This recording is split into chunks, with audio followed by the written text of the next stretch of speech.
Hi, my name is Paul McCabe, and I'm privileged to introduce Professor Scott Downs, who is the FeverWarn security consultant. And before we start with a bunch of questions, I'd like to have you tell us a little bit about yourself, Scott. Thank you, Paul. I appreciate being here today. My name is Scott Downs. I was a first responder during 9/11. I was published in the Journal of Emergency Management, and I currently teach graduate level courses for emergency management. That's perfect. Thanks. Scott, let's get at it. Today I want to ask you about some recent concerns expressed to the FDA about thermal imaging cameras being used as mass temperature screening systems, and how these cameras are being misrepresented to many unsuspecting schools in the U.S. How do you comment on that? Paul, well, let's first off start off, that's a great question. To be abundantly clear, FeverWarn does not use thermal imaging cameras in its products. Okay.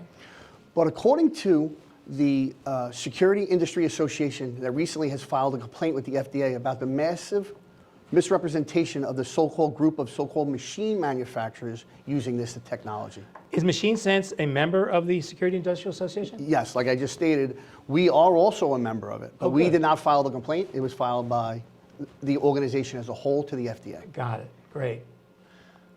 What were some of those misrepresentations? Can you expand upon that? Sure.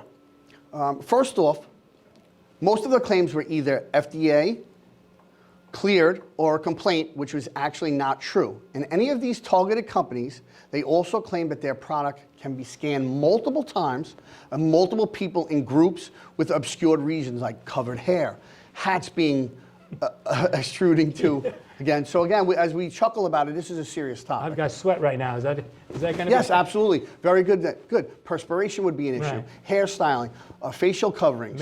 Makeup, not excellent. But yes, excellent. Very good. And those are all important points that when you misrepresent those technologies, this puts the security and safety industry or schools, like you said, in harm's way. You talk about misrepresentations, but you're not specific on that. Can you give me some specifics of what you mean by misrepresentations of these cameras?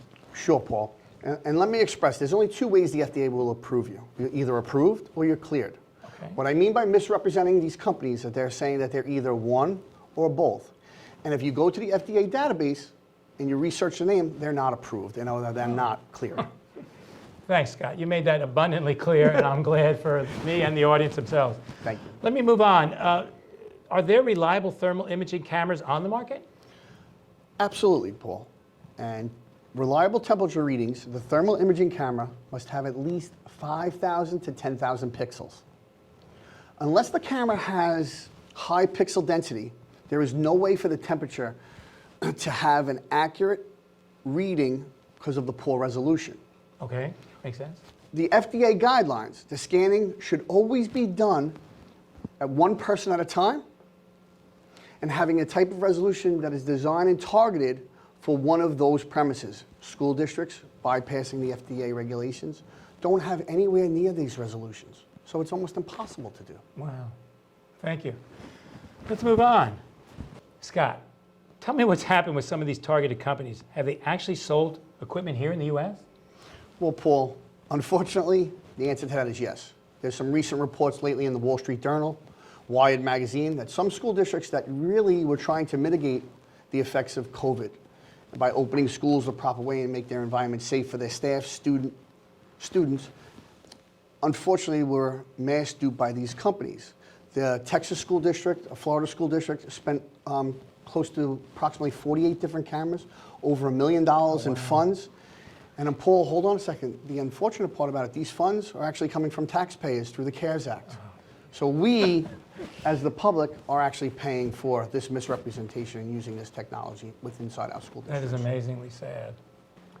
Thanks. So, we talked about cameras and pixels, but my question is, are there cameras showing accurate readings?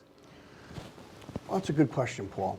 In Minnesota recently, there was a study done on some installed cameras in school districts, and they routinely evaluated whether either a low temperature or a high temperature, so the actual readings weren't that accurate. And the reason for this, when they weren't accurate, is because the thermal imaging that they were using were doing groups of students. You can't use groups. No, it is not accurate. If you look at, the thermal imaging, it would be simple dots or points of area where they would test for temperature, which is not really that accurate. So it's a misrepresentation of the technology as well as safety and security for the school districts itself. Oh yeah, makes sense, sure. Okay. Doesn't this violate the FDA guidelines? Yes, Paul, it actually does violate the FDA guidelines. Unfortunately, there is no regulations on companies that can sell these products. Really? Yes, really. That's amazing. Wow, okay, let's move on. All right, let's go again. What about the privacy issues with thermal camera systems? Can you expand upon that? Well, obviously, there's always privacy issues with facial recognition systems. There are a lot of pros and there are a lot of cons.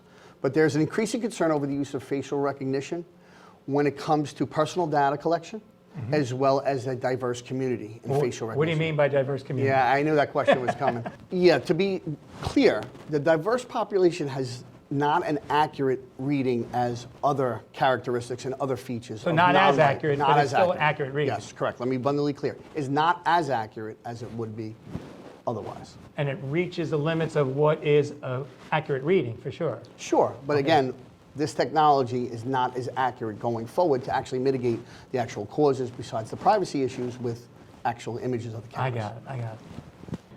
Okay, listen, we talked about thermal camera systems and the privacy issues. Can you expand upon the privacy issues in relation to FeverWarn? Sure.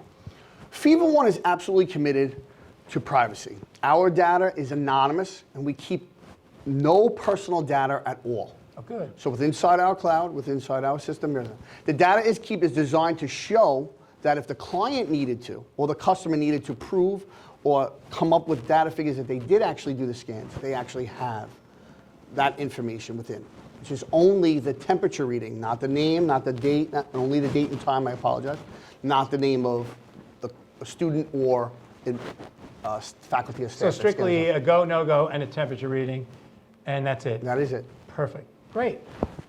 Thank you, Professor Downs, for some very enlightening information. I'm sure our audience appreciates everything you've said here, but is there anything else you want to add? Well, again, I'd like to reiterate that FeverWarn was designed to impact and create an atmosphere of safety and security for school districts, administrators, teachers, staff, and students, as well as parents sitting at home whether their child is going to be affected by possible being exposed to this pandemic. There is no gimmicks, there is no glitches. Your privacy is always our utmost importance. It can be integrated into other systems. That is important. Again, this whole thing is to make sure that we, as a company, went forward to present a product that is reliable, does not misrepresent, does not violate any regulations. And is safe. And is safe. Again, the whole point of this is to mitigate the effects of possible infection. Perfect. Well, thanks, Scott, for joining us. And we want to follow up with, if you need more information on FeverWarn or anything about what we've discussed, go to www.feverwarn.com. And thanks again for joining us.